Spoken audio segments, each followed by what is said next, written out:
For when he has stood the test, he will receive the crown of life, which God has promised to those who love him. Hello everyone. I hope all is going well with you. In the past few days, two members of Israel's parliament, known as the Knesset, have introduced a bill that would outlaw telling people about Jesus in the Jewish state and jail everyone who does. The authors of the legislation, Moshe Gafni and Yaakov Asher, are ultra-Orthodox members. They are important figures inside the 64-seat governing coalition led by Prime Minister Benjamin Netanyahu. The bill, introduced just before Palm Sunday and Passover, two important holidays in the Christian calendar, threatens violators with imprisonment. If Christians are caught proselytizing, they could face 1-year prison sentence for encouraging conversion to their faith, according to a new controversial legislation being introduced in Israel. The legislation, which is being proposed by ultra-Orthodox members of Benjamin Netanyahu's coalition, would also proscribe Christians from engaging in religious discussion with Jews. David Parsons is senior spokesman and vice president of the International Christian Embassy in Jerusalem. He said that this is not the first time Gafni has proposed such a ban. The Titled Proposed Penal Law, Amendment Prohibition of Solicitation for Religious Conversion of 2023, was introduced by United Torah Judaism's Moshe Gafni and Yaakov Asher. The law would apply to anyone who would attempt to persuade someone to change their religious beliefs.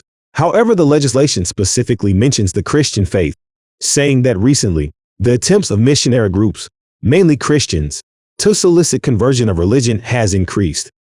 Solicitation, according to the text of the legislation, refers to anyone who solicits a person directly, digitally, by mail, or online in order to convert his religion, and the punishment for such solicitation is 1 year imprisonment.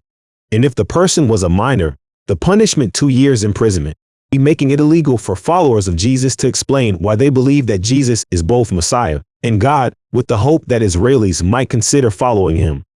The Jerusalem-based news agency explained that under the new legislation, producing and publishing online videos explaining the gospel to Jewish or Muslim people in Israel and to those of any other religious faith would suddenly become illegal. The proposal has created friction with America's evangelical community, who are strong supporters of Israel. Leading evangelical Christians are publicly urging Prime Minister Benjamin Netanyahu to scuttle legislation, according to Haaretz. Apparently, Netanyahu and his allies have publicly and privately stressed the importance of evangelical support as U.S. Jews have grown increasingly critical of Israel's rightward shift.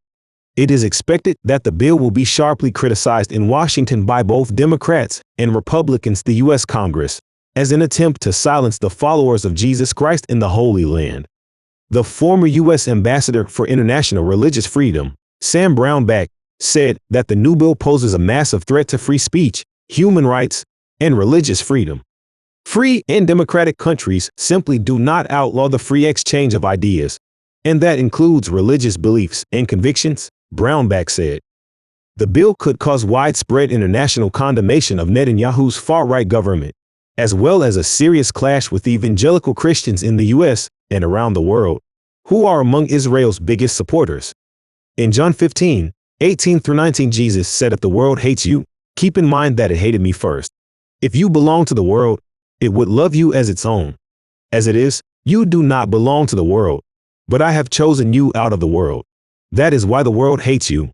Ladies and gentlemen, we are living in the end days as described in the book of Revelation. The signs are all around us. These things are not going to get better and go away. No. Keep your eyes on the cross. It's time to get right with the Lord. Get baptized, read your Bible, and spread the word that we are in the last days.